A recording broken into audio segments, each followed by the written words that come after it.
Okay. Last लेक्चरला आपण Gordon model ह्याचा Gordon मॉडेलचे दोन प्रॉब्लेम पाहिले. ओके. त्याच्यानंतर एक वेगळा प्रॉब्लेम जो मगाशी मला म्हणजे सांगायचं झालं तर काल मला निकिताचा फोन आला आणि तिने मला सांगितलं की सर मी हा सॉल्व्ह करण्याचा प्रयत्न केला पण माझ्याने सॉल्व्ह झाला नाही किंवा याच्यामध्ये थोडंसं वेगळं काहीतरी दिलंय. सो त्या पद्धतीचा जो प्रॉब्लेम होता म्हणजे तिने जो माझ्यासमोर मांडलेला प्रॉब्लेम होता तो आपण ऑलरेडी त्या टाईपचे प्रॉब्लेम आपले झालेच नव्हते. पण तिने सांगितल्यामुळे आज आपण त्या टाईपचे प्रॉब्लेम घेणार आहोत. तो प्रॉब्लेम आधी नोट डाऊन करून घ्या. हा थोडासा वेगळा प्रॉब्लेम आहे. मग ह्याच्यामध्ये काय मिसिंग आहे ते तुमच्या लक्षात येईल. ओके. सो प्रॉब्लेम बघा, हा अनसॉल्व प्रॉब्लेम जो मी तुम्हाला पीडीएफ पाठवलेली आहे त्याच्यामध्ये अनसॉल्व प्रॉब्लेम मधला 10 नंबरचा प्रॉब्लेम आहे, 10 नंबरचा. The following information, page number 23 वरती आहे तो. Example, the following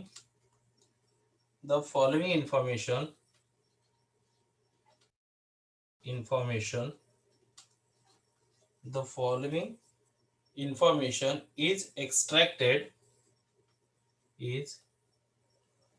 extracted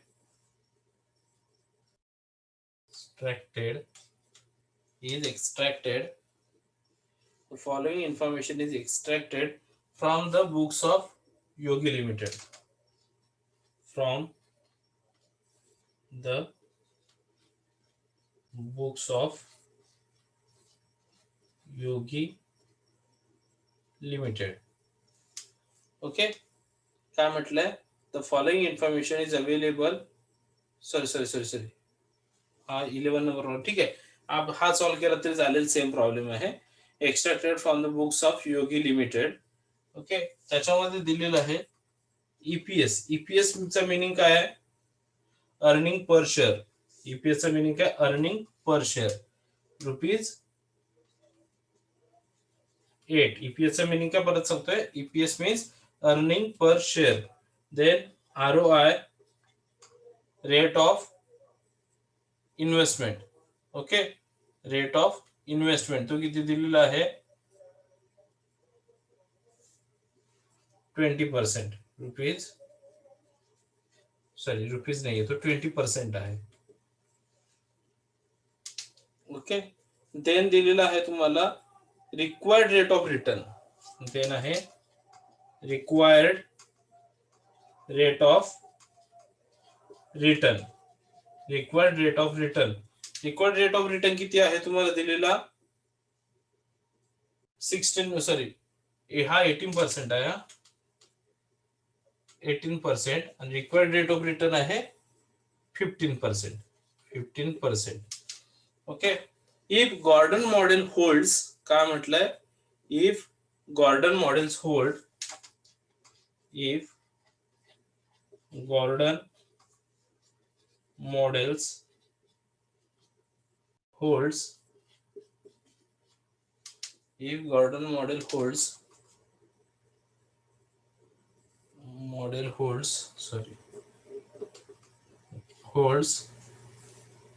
what will be the price per share? What will be the price per share?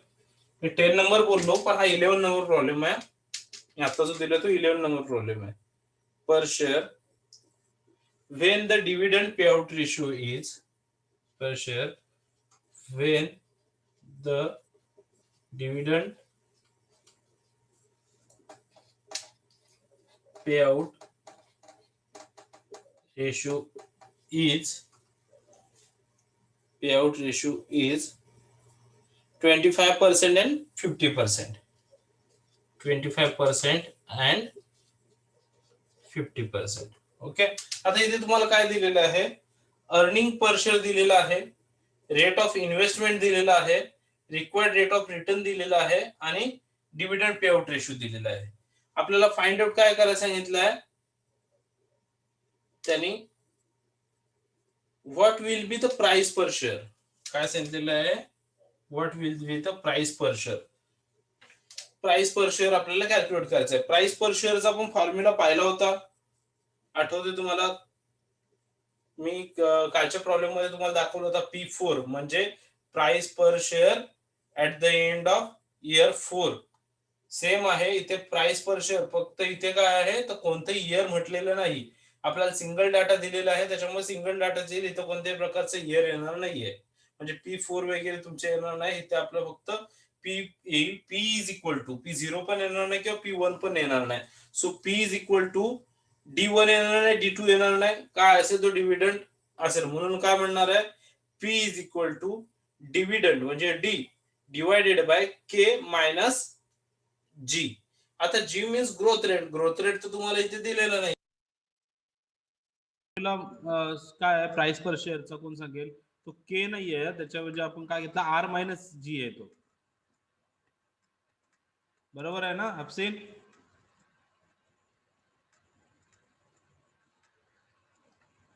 अफसेन hello. हा, काल आपण प्राइस पर शेअरचा फॉर्म्युला मी तुम्हाला काय सांगितलं होतं? P4 T ना is equals to हा the price per share at the end of 4th year. हा, तो 4th इयर होता. इथे कोणतंही इयर नाहीये, म्हणून इथं P4 किंवा P1 P0 घ्यायची गरज नाही. तुम्ही डायरेक्टली P घेतलं तरी चालेल फक्त. Okay. P is equal to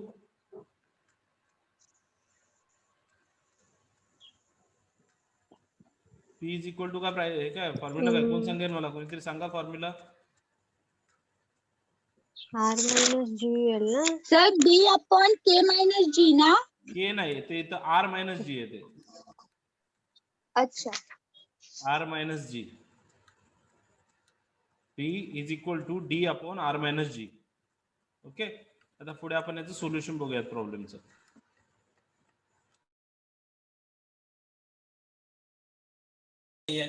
growth rate कसा फाइंड आउट करायचा, सो त्याच्यासाठी मी काय करतो, हे रफ करून घेतो आणि आपण सोल्युशन लिहूया त्याच्यावरती.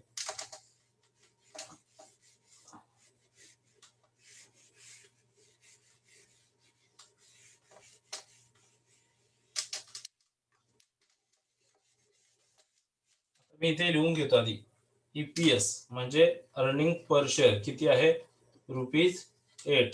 देन ROI किती आहे, 18%. आणि दुसरं काय होतं, rate of return, required rate of return. ठीक आहे, रेट ऑफ रिटर्न हा किती आहे, 15%. डिव्हिडंड पे आउट किती आहे, डिव्हिडंड पे आउट ए किती आहे, 25% आणि बी 50%. आपल्याला एवढं मिळालं बद्दल, म्हणजे एवढं मला माहितीसाठी घेतलंय प्रॉब्लेम मधलं सॉल्व्ह करताना. आता एक लक्षात ठेवा, ज्या वेळेला ग्रोथ रेट दिलेला नसतो तेव्हा ग्रोथ रेट कसा फाइंड आउट केला जातो. ग्रोथ रेट म्हणजे काय होतं बघा तुमचं थोडक्यात. आता तुमच्या मागच्या ह्याच्यामध्ये एक्झाम्पल्स मध्ये गॉर्डन मॉडेलच्या आणि ह्या एक्झाम्पल मध्ये फरक काय, डिफरन्स काय आहे नाजनीन? आतापर्यंत आपण गॉर्डनचे सॉल्व्ह केले. बोल काय बोललो? मागचे जे गॉर्डनचे 2 प्रॉब्लेम आपण सॉल्व्ह केले गॉर्डन मॉडेलचे, त्याच्यामध्ये आणि ह्या प्रॉब्लेम मध्ये काय डिफरन्स आहे? त्या प्रॉब्लेम मध्ये सगळ्या इयर्सचा दिलेला होता, ह्या यातले इयर्स वगैरे काही दिलेला नाही आहे. आणखी आणि प्रेझेंट व्हॅल्यू पण नाही बोलला, आणि खर्च पर्टिक्युलर इयर्सची फाइंड करायची आहे. बरोबर आहे.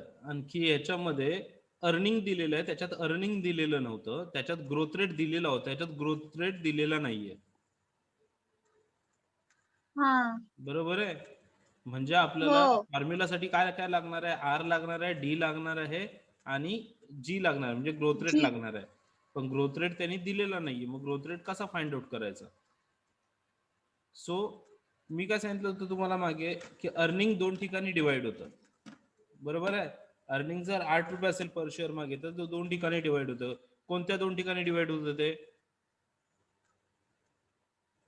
एका शेअर मागे जर ₹8 प्रॉफिट झाला तर तो कुठे 2 ठिकाणी कुठे डिवाइड होतो?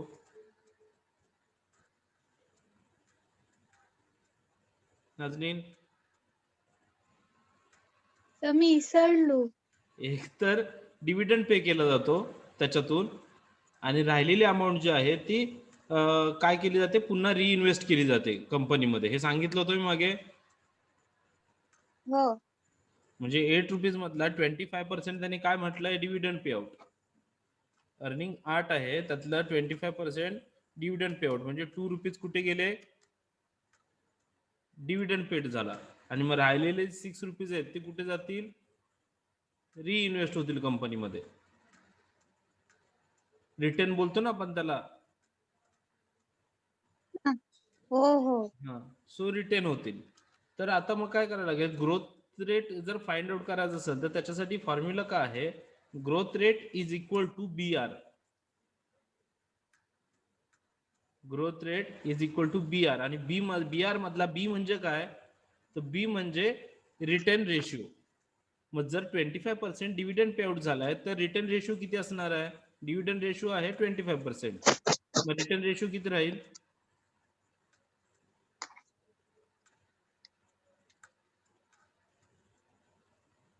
नाजनीन? एक सेकंड. हा ठीक आहे. 2.5. डिव्हिडंड पे आउट रेशिओ आहे 25%. ओके. जर 8 रुपये तुला प्रॉफिट मिळालंय, त्यातला तू जेवढा 2 रेशिओ मध्ये त्याला डिवाइड करतेस, एक आहे डिव्हिडंड पे आउट आणि दुसरा आहे रिटर्न. मग जर 25% तू डिव्हिडंड पे आउट करतेस तर रिटर्न मध्ये किती जातील,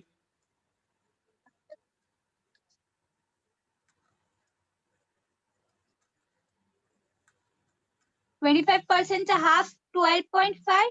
नाही, 25% तुझा डिव्हिडंड पे आउट झाला, मग राहिले 75%, ते 75% रिटर्नला जातील ना.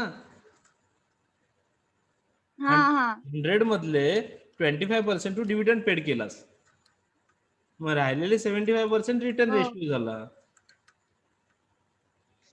समजलं? हो हो. बरोबर ना. 25% डिव्हिडंड राहिला आणि 75% जो होता तो तुझा काय झाला, तर रिटर्न झाला. मग रिटर्नची जो आहे तो इथे जे मी म्हटलं g is equal to B r, तो बी म्हणजे रिटर्न रेशिओ, म्हणजे तो आला 0.75. बी काय आला 0.75. आणि आर म्हणजे काय, तर आरओआय जो दिलेला आहे, रेट ऑफ इन्व्हेस्टमेंट, तो तुमचा झाला आर. मग ग्रोथ रेट जर फाइंड आउट करायचं तर त्याच्यासाठी काय म्हटलंय, g is equal to B R, म्हणजे रिटर्न रेशिओ इंटू आरओआय. मग रिटर्न रेशिओ तो आपला आला किती, 0.75 इंटू आरओआय किती आहे 18%, म्हणजे 0.18. एक मिनिट, तुम्ही प्रॉब्लेम बघा, सॉल्व्ह केलेलं लक्षात येईल. हा आहे तुमचा ग्रोथ रेट. ग्रोथ रेट जो आहे तो 2 ठिकाणी डिवाइड केलेला असतो. ग्रोथ रेट 2 ठिकाणी डिवाइड केलेला असतो. मग ग्रोथ रेट 2 ठिकाणी कुठे डिवाइड केलेला असतो, तर ग्रोथ रेट आधी इथे जातो, याला म्हणूयात बी आणि याला म्हणूयात आर. आता ह्या बी चा मिनिंग काय होतो, तर बी चा मिनिंग होतो रिटेल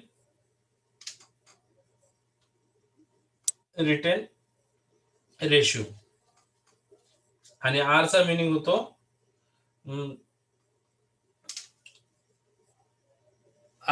होतो rate of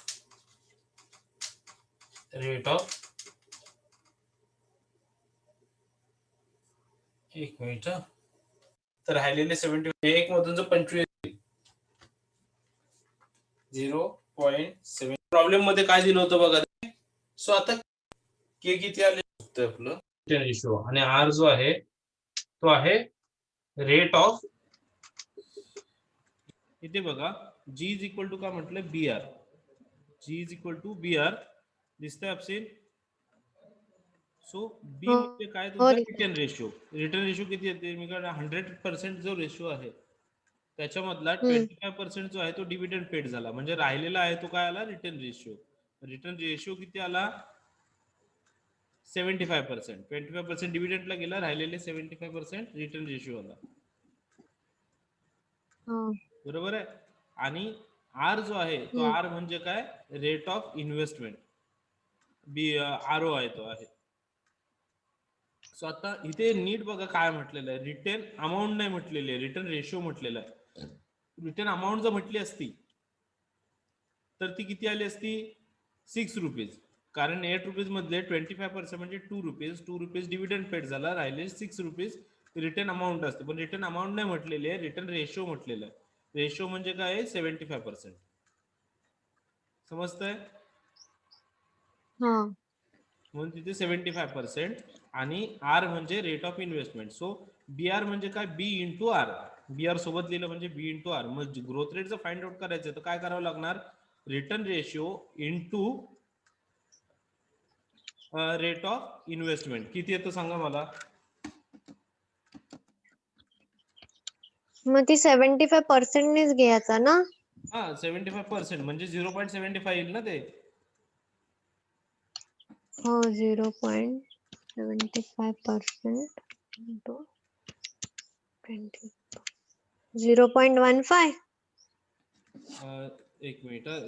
return ratio 0.75 into rate of investment, R O I किती आहे 0.18. 20 point. सो 0.135 येईल. 24 कुठून आला तुझा. नाही तुम्ही ROI कसा घेतल्या. आर ओ आय दिलेला बघ प्रॉब्लेम मध्ये, इथे आणि दिसतं ती वरती रेट ऑफ आलं. इन्व्हेस्टमेंट होती. हा रेट ऑफ इन्व्हेस्टमेंट 18% दिले ना, म्हणजे 0.18 आला तो. अच्छा अच्छा ओके ओके.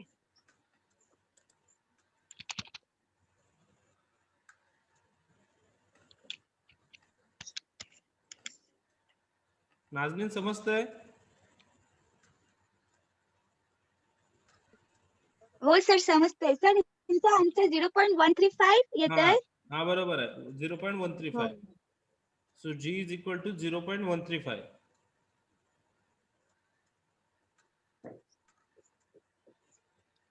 मिळाला ग्रोथ रेट. हो ओके ठीक आहे. आता सायली तो मला पी चा फॉर्म्युला सांग, काय होता तो.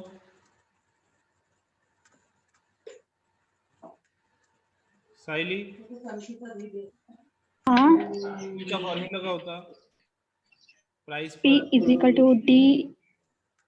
P is equal to D upon R minus G.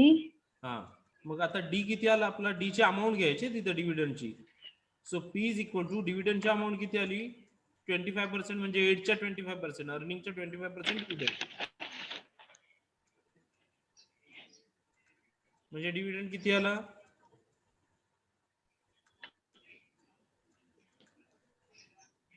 8 rupees earning आहे. हे आपल्याला प्रॉब्लेम मध्ये दिलेलं आहे. 25% डिव्हिडंड पेड आउट आहे, तो सुद्धा दिलेला आहे. मग 8 च्या 25% जर डिव्हिडंड पेड आउट आहे तर तो डिव्हिडंड किती येईल. 0.2. नाही 0.2 कसं येईल. 8 च्या 25% 0 कसं येईल, तू कॅल्क्युलेट करून बघ. 8 इंटू 25% पर्सेंट येते. 2 येत आहे. 2 येतं. हा मग डिव्हिडंड येईल 2. ओके डिव्हिडंड 2 आला. ग्रोथ रेट तुझा आला 0.135. आणि आर काय करायचं आता ह्या फॉर्म्युला मध्ये घेताना आर जो आहे तो आर ओ आय नाही घ्यायचा आहे, तर तो घ्यायचा रेट ऑफ रिटर्न. फॉर्म्युला मध्ये घेताना आर जो आहे, आर म्हणजे काय रेट ऑफ रिटर्न, तो किती आहे 15%. रेट ऑफ रिटर्न किती 15%. मग आता तुमचा फॉर्म्युला काय होईल, P is equal to 2 divided by 0.15 minus 0.135.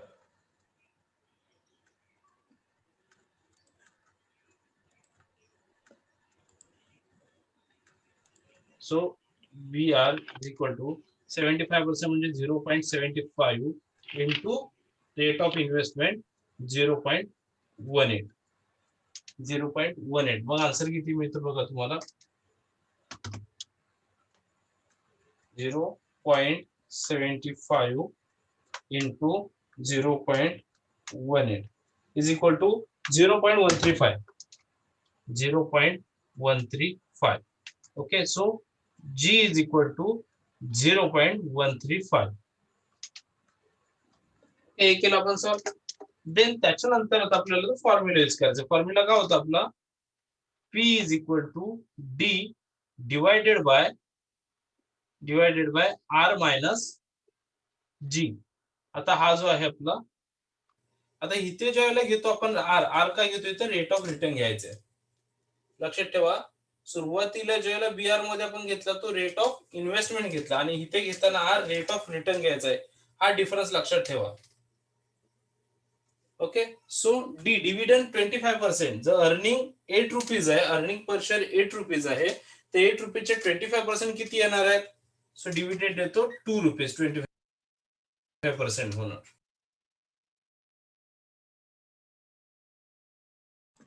Dividend 2 rupees झाला. आर किती येईल?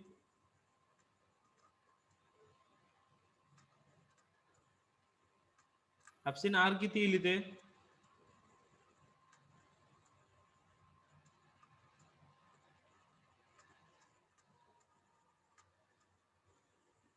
ऑप्शन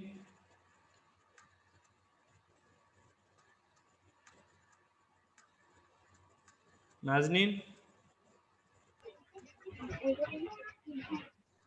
सर 0.15 हा 0.15 मायनस ती आपण ग्रोथ रेट हा. फाइंड केल्यावर 0.135. 0.135.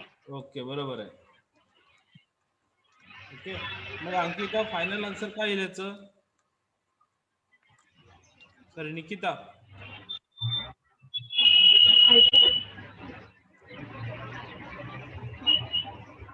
तर मी बोलू हा सांग.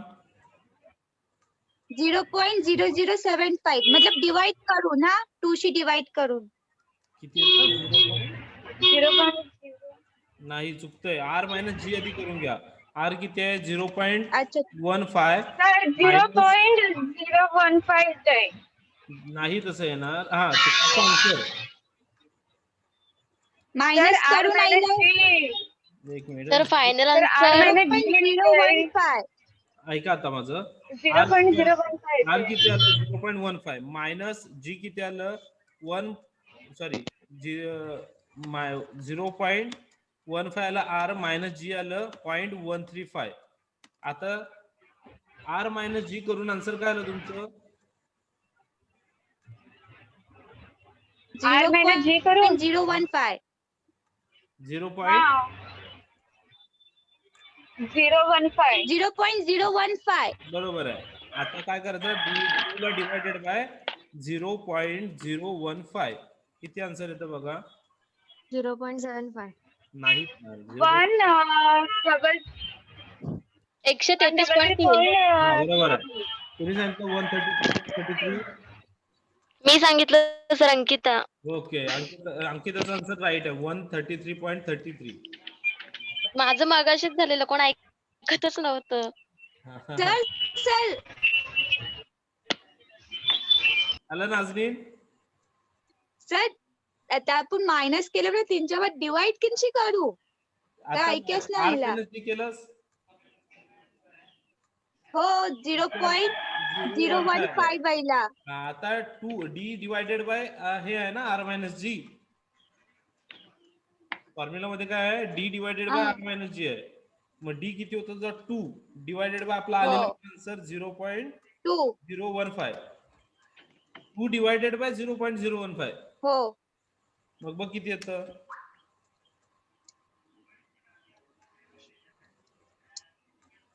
13.3 नाही 133.33 येतं. हा मग तेच आन्सर आहे. करेक्ट आहे ना.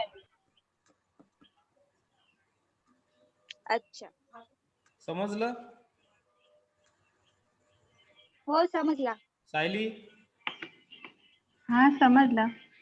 ओके, सो अशाच पद्धतीने आपल्याला पुढचा तुमचा 10वा एक प्रॉब्लेम आहे बघा. तो मी काल निकिताला सॉल्व्ह करून दिलेला आहे, पण तुम्ही तो ट्राय करा पुन्हा. सेम प्रॉब्लेम आहे तो. सो 2 डिवायडेड बाय 0.015 आन्सर तुमचा येणार आहे 133 रुपीज 133.33. तुम्ही बुक मध्ये तुमच्या चेक करू शकता आन्सर. आपलं 25% जे आन्सर आहे, म्हणजे ह्याचं जे आन्सर आहे याचं आन्सर ते आलंय 133.33. आता एक काम करा, मला 50% आहे, आता हे ए चा फाइंड आउट केला आपण 25%चं. आता 50%चं कसं आन्सर येईल सांगा? 50%ला डिव्हिडंड किती येईल?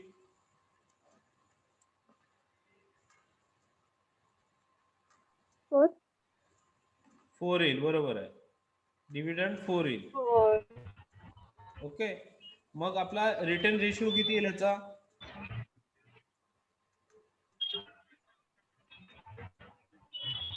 सेकंड मध्ये रिटर्न रेशिओ किती येईल?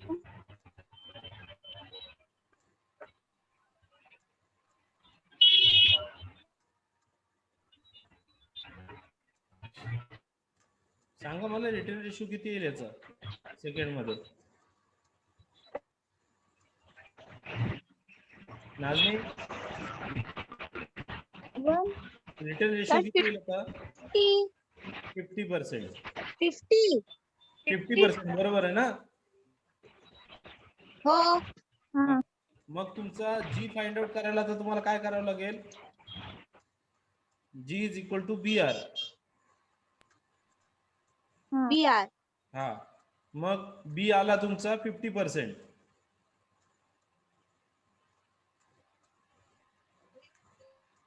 आणि रेट ऑफ आणि आर आहे 18%.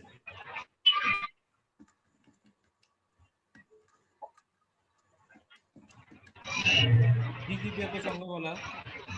027. नाही, नाही. 027 नाही ना. 50% म्हणजे किती आलं? 0.50. बी आला 0.50. सर 0.09 येतंय. बरोबर आहे, 0.09. हा, 0.09. ओके, बाकी ज्यांचं आलं? निकिता, आलं तुझं आन्सर? हो सर आलं. नाझरीन, हाफसीन, आन्सर आलं तुमचं? हो सर, आन्सर यायला. ओके, आता फॉर्म्युला मध्ये पुट करा तुम्ही. डी किती घेणार आता आपण? 4. बरोबर आहे. डिवायडेड बाय आर किती घेणार? 0.15. Okay, minus 0.09. 0.09. 0.1. Answer R minus 0.06 यायला. बरोबर आहे. आर मायनस जी येतं 0.06. आता फायनल आन्सर काय तुमचं? 66.66.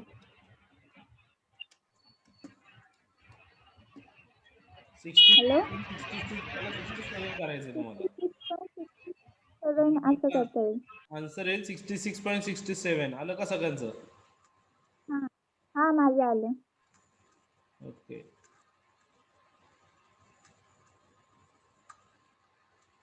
बाकी ज्यांचं आलं आन्सर 66.67? हो सर आलंय. ओके, तो सेम टाईपला तुम्हाला 10 नंबरचा जो प्रॉब्लेम आहे अनसॉल्व मध्ये मी पाठवलेल्या पीडीएफ मध्ये 23 पेज वरती, तो सॉल्व्ह करायचा आहे.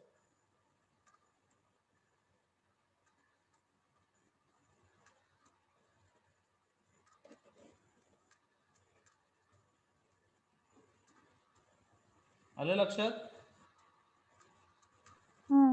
सो मी मीटिंग एंड करतोय आता, कारण मला दुसरा लेक्चर चालू करायचं. मी ह्याची प्रॅक्टिस करा.